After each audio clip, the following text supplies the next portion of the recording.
Alright guys, Steve WB here, and it is very late. But I've been trying to dial in the laser on the Artisan, the Snapmaker Artisan over here. And you can see this is, I think, the best result I've gotten so far. This is my little main Colt. This one was, I think, a little too dark. It just, I guess, depends on preference. And then I was like lasering this one. This is dot filled. This was way too dark. This one has some pretty good detail, but it seems a little light. So I switched, from the dot filled to the line filled, and that's when I settled on these. Now, I didn't finish cleaning this up. I just wanted to test, like, if I grabbed a quick JPEG and converted it, and I actually printed this fleur-de-lis. I didn't print it, I laser cut it. Single pass with a 10-watt laser at 100%. And this side looks much better because the laser is too high for this foam. You can see how it just kind of melted the back as the laser expanded a little. So, but still very nice as a stencil or whatever. And I have a big carbon filter on the back of this thing, and that usually does a pretty good job of getting rid of all the chemicals and the smells. But as you can hear, I'm extremely congested right now because I've been smelling burning wood for, like, I don't know, 3-4 hours as I've been burning all these and trying to get my settings dialed in. So I finally had an aha moment. I was going to, like, run a long vent hose over to an old gas vent over there that used to connect to the gas heating system that was converted to electric, and it would shoot it out through the roof out of a vent out of the top. However, that would take about 20 foot of vent hose, and I'm not sure that the little fan that comes with this would actually be able to push everything that far. And so I had an idea. And the idea was, I have an air conditioner and I have these spaces on both sides of the AC.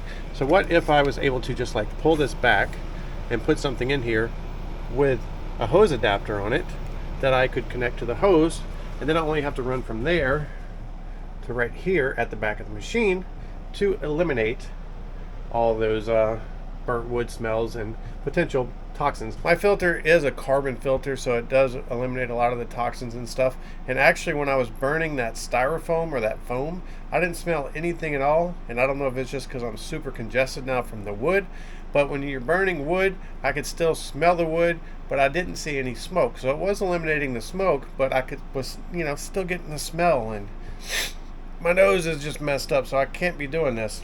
So why don't I make an adapter that I can just slide the hose onto and run it around to the back of the machine. So I came over here and jumped into CAD with my very limited CAD skills, and I made a little plate that is going to actually go inside that little area on the side of the AC. So I'm just going to slide the vent back. I'm going to put this in there, and I have a little lip on this side right here that's going to come up over the window frame. Here's my tube, so I can actually connect to my vent hose. And I even got super fancy for an old man like me, and I made a little rounded edge so the hose would slip over easy, but it's flat on the back, so it would kind of grip the hose. And then I have the tube here that I can actually put like a hose clamp or something on, and then that's going to lead to the outside. Now, after I complete this install, I will come back and put CAD like a little mesh screen of some sort, and like a hood over this to keep rain out and to keep rodents and stuff from crawling in, but that will be a video to come. So all I need to do now, since I have my CAD done, is I went over to Snapmaker. You can see file sent successfully, because here it is right here in the printer.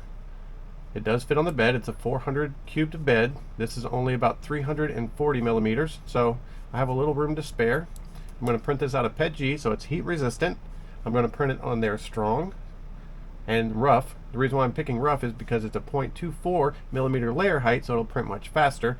And then this little print right here is going to take about 9 hours. There's the supports. This is the outside. All I have to do now is go and basically set my Artisan up for 3D printing, load in some white PETG, and hit print.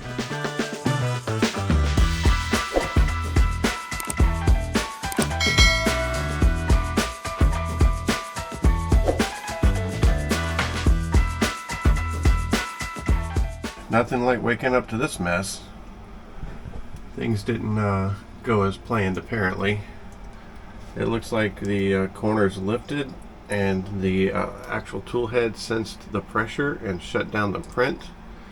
So now I gotta heat the nozzle up, clean the nozzle, and maybe we'll add some glue or something to try to stick this down in the corners. This corner lifted, this corner lifted, basically all four corners.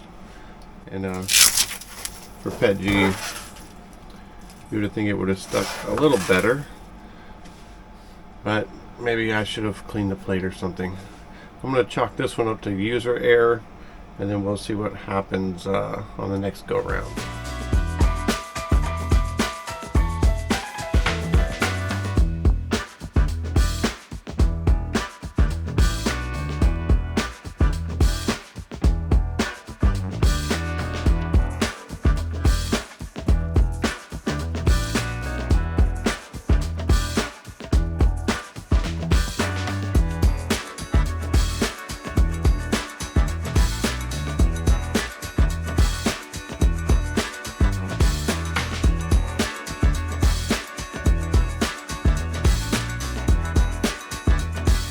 Alright, so about 11 hours later, the piece is finally done.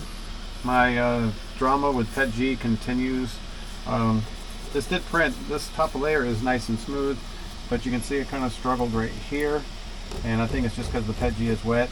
So I was messing with the settings as it was printing, and I think as a result we have a nice line down in here, and I don't know if this is only in the support material or if this is actually all the way through the model and going to cause issues. This top layer is under extruded because I turned the extrusion down in my experiments, and I probably shouldn't have, but I'm not selling this part. This is just so I can vent out toxic fumes. Alright, so it's already starting to peel off the bed plate.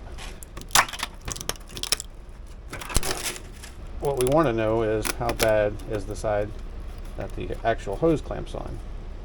It looks to me like it's all the way through. Yeah, it is. So let's go ahead and take these supports off. So maybe I'll just take my 3D pen and I'll just go all the way around that with the 3D pen and just melt some more PETG and squirt it in there. And then we'll go ahead and clean all this out, clean it up a little more. When we come back, we're going to install it.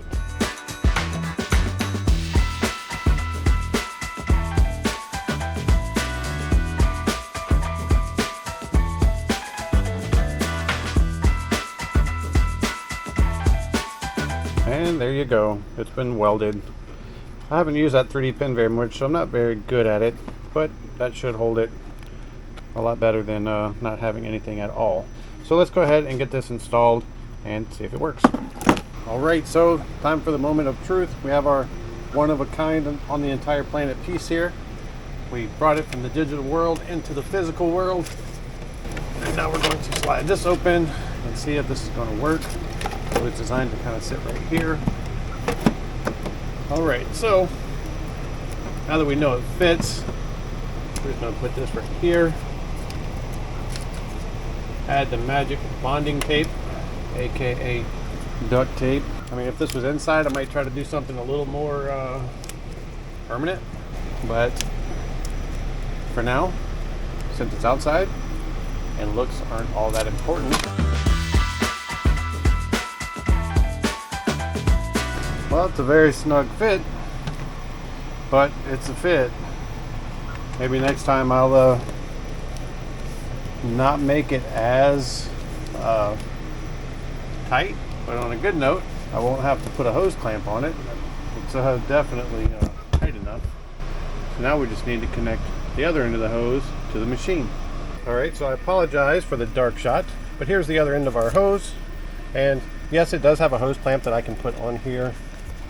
And I don't, because this is a Snapmaker Artisan, and then this is the Snapmaker 2.0 350T.